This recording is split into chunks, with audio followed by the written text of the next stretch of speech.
Morning. Joined for the live with my guest. He's buff. Work on his neck and traps.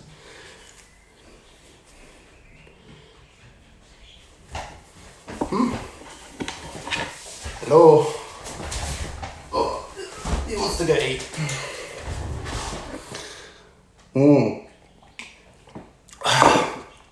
Morning, everyone.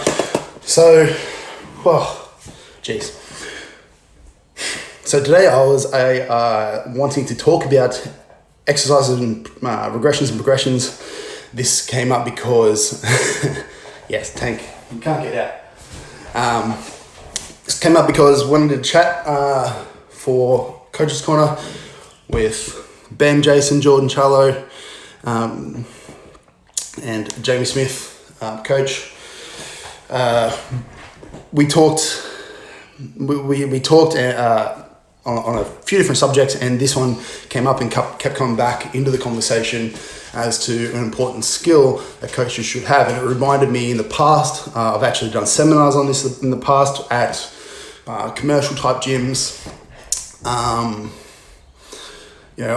said it was going to be on how to lift or how to program for people and stuff, but it was basically a presentation for those coaches that are at the gym, which are pretty much fresh out of Cert 4 or quite new to the industry in those commercial gyms. It was pretty much a presentation or a guide through regressions and progressions and how powerful they can be for people, because I really do feel like it is a skill that as a coach people can nail. At least within the big movements, obviously like in the rehab world and stuff, there's going to be little tiny overloads everywhere, tiny little progressions everywhere, which is going to get quite confusing. But as a strength conditioning coach or as a coach, trying to get people closer to their health goals, fitness goals, strength goals.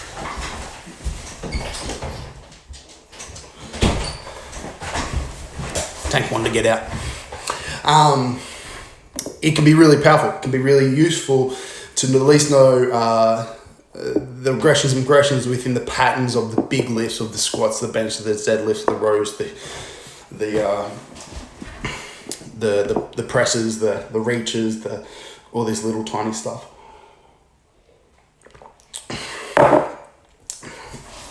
And that day, when I did do that presentation, really hammered in that it's still a skill that, although it may seem common sense, like if I said to people, we want to choose exercises for our clients, for our athletes, for our whatevers, to be successful and to create wins for a client, to build foundations, to build confidence, to achieve training effect effectively, and to give awareness for future progressions, a lot of people would say, makes a lot of sense, kind of common sense. But in my experience, it's not that common. And people know that, X exercise is quote unquote easier than this exercise to achieve correctly. But they may not know the steps, the whys, the hows to get between them.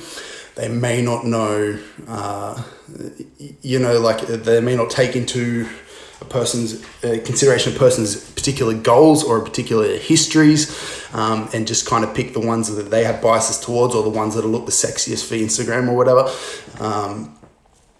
And so this, although it seems like a pretty common sense concept, it gets muddled really quick, especially when you have clickbaity exercise and stuff saying, oh, do this exercise for that, do this exercise for that. Here are the 3 best exercises for whatever. You hear an interview with a fitness professional or somebody high up and they're like, what's your favorite exercise for? You know what I mean? And I really do feel like I said, to be a really good coach, to be able to regress and progress down these streams is going to make you a step ahead of everyone else, although it may seem like a common sense thing. So like I said, we want to set people up for success when choosing exercises. We want to pick exercises that they will be able to do, that will get them close to their goal and that are overloadable without causing risk for injury or without creating more training side effects, more inflammation, more beating us up more than we want to. We want to collect these little wins along the way and progress. Sometimes, like in the world I live in, competition comes around, competition gets thrown in powerlifting, and we have to do what's going to allow us to just lift the most weight on the platform to the platform rules and regulations. But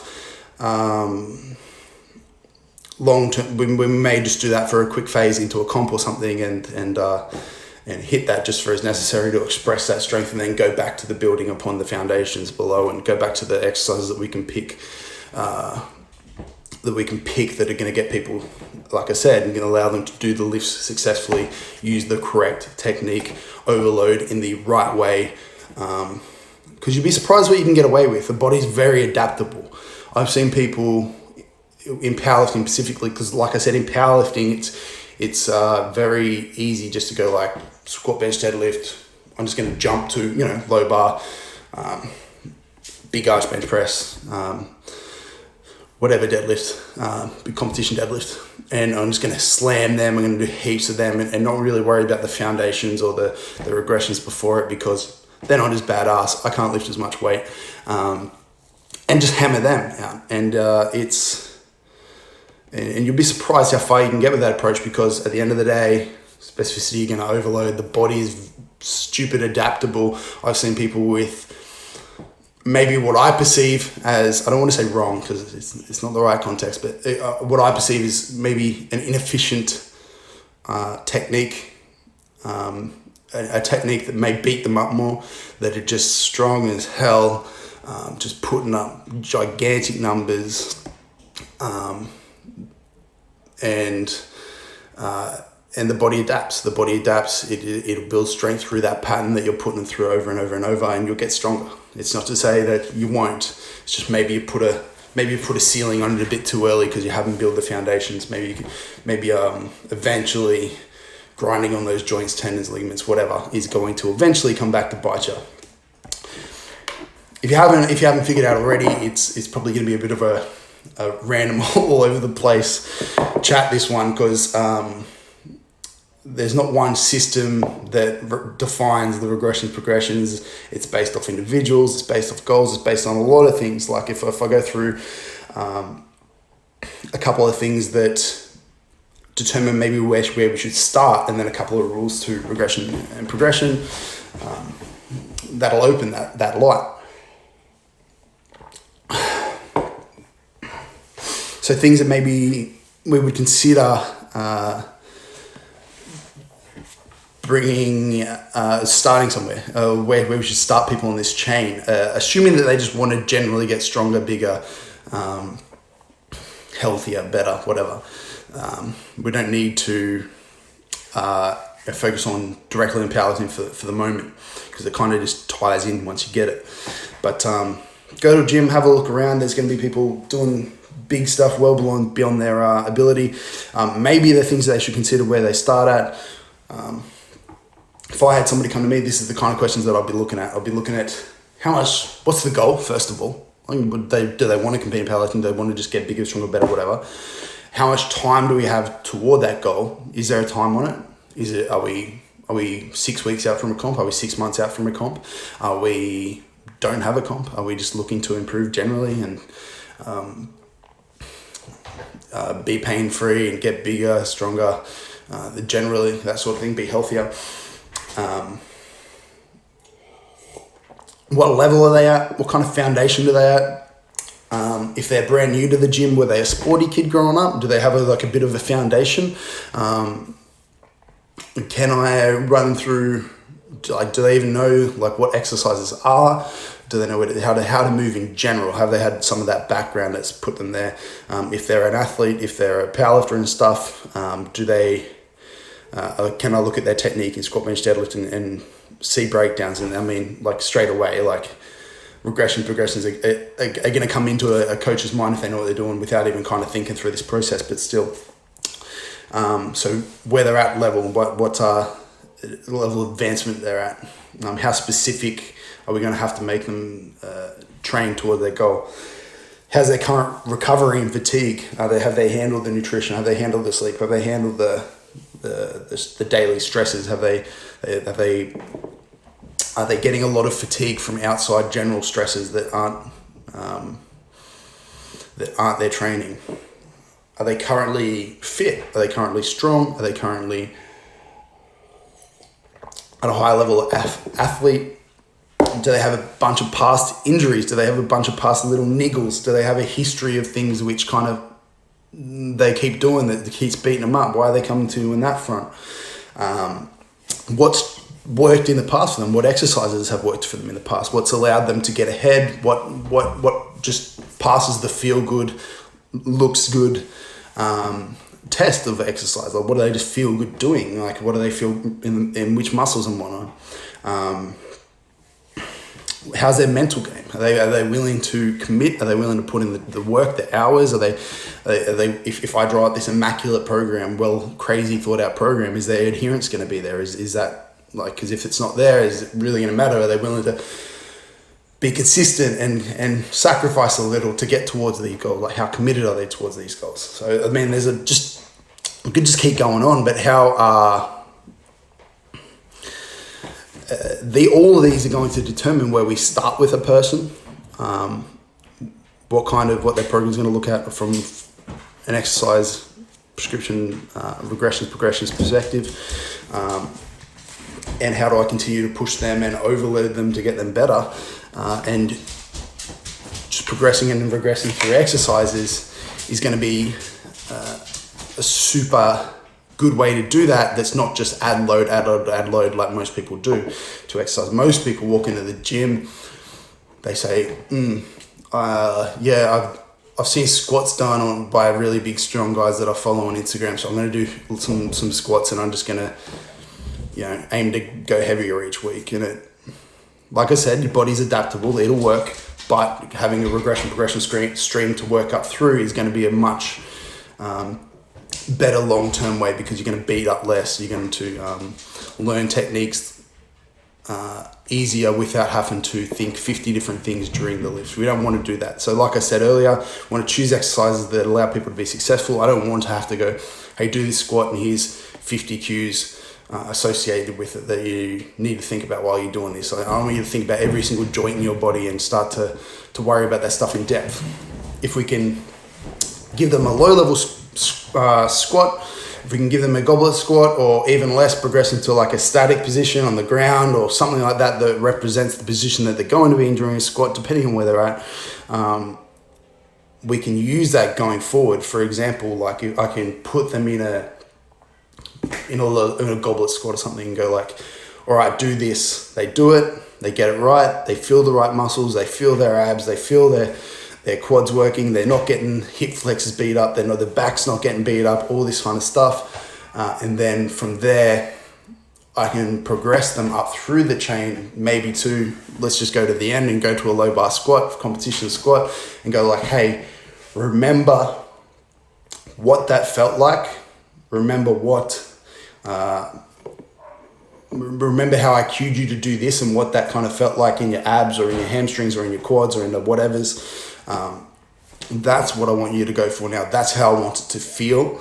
And that's what we're going for. Because sometimes the eyes, as a coach, through experience, you'll learn to pick up on things, but people's ability just to look good, feel good, and give you feedback based on how things feel is super important too. And if they don't know how it should feel based on previous exercises, previous regressions you've given them, it can be quite hard for them to know what's a good feeling, other than maybe just good being associated with a number on a bar, which maybe it shouldn't be.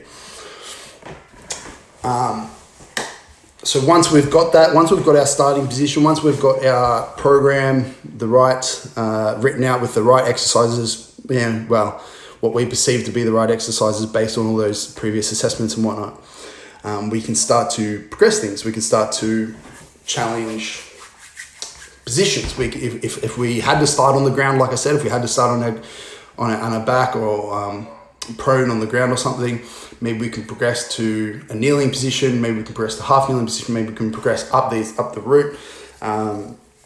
If they're going to have to perform a squat for competition or whatever, maybe we progress to a lower level squat and we build up that way. And we can layer these over too as well. It's not like we have to follow this stream. We can skip steps, we can go backwards and forwards, we can move in all directions, we can perform multiple things during a week, we can perform a low bar squat for skill of a competition because a person wants to compete, even though they may not be ready for a low bar yet, maybe perhaps. And then as an accessory or as a lift on a different day, we can use a lower level squat to drill in and use the correct muscles, to drill in what it should feel like, to use the correct technique, blah, blah, blah, to build that layer of competency on top of that. So, I mean, we can layer that differently throughout a week. We can layer it differently throughout different blocks. Lots of different ways you can go about it.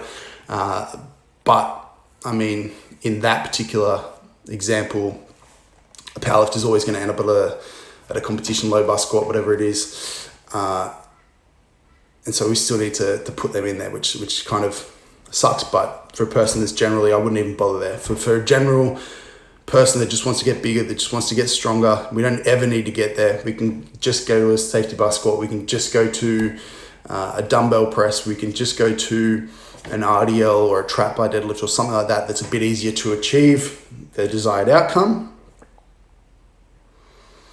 It's easy to overload those exercises still. We're still able to add load, we're still able to add speed, we're still able to add all this different stuff indefinitely, really. Build competence, build progression through them. Still going to allow them to achieve their goals long term. We don't have to get to those other exercises. So just because they're sexy, fancy, and because you see big, strong people doing them, it doesn't mean that you have to do them. So keep that in mind as well. So yeah, different ways we can progress. Obviously, challenge position, increase range of motion, or restrict range of motion, depending if we're going backwards. Progress load, progress speed, the ones that we generally know. But if we don't have the right starting point, I think that's super important. If we don't have the right starting point, it's going to be really hard to build upon that. So all that other stuff that I said before, that's going to give you an idea of where somebody is at the start, is a super important skill for a coach. Allowing them to use the right technique and feel the right things and build it some level of awareness for future progressions is a big part that's missing. Most people, as I said, just see progression as more load on the bar or just performing it faster or something like that. And it's not always that. The other model is better, trust me. It may not seem like it, but a few years down the track, it might make sense to you or to your athletes when you see them going forward or backwards. So that's kind of I know it was kind of a bit muddled and all over the place and a bit ranty at parts, but that's kind of where my mind goes to when we talk about regressions and progressions, why they're so important, and the things that people stuff up. And yeah, as I said, it may seem like common sense, but it's not common sense to a lot of people. So if you take something from all that and apply it, learn your progressions model really, really well back to front, you'll be miles ahead of most trainers in the gym. So give that a go. If you have any more questions on that, shoot me a message.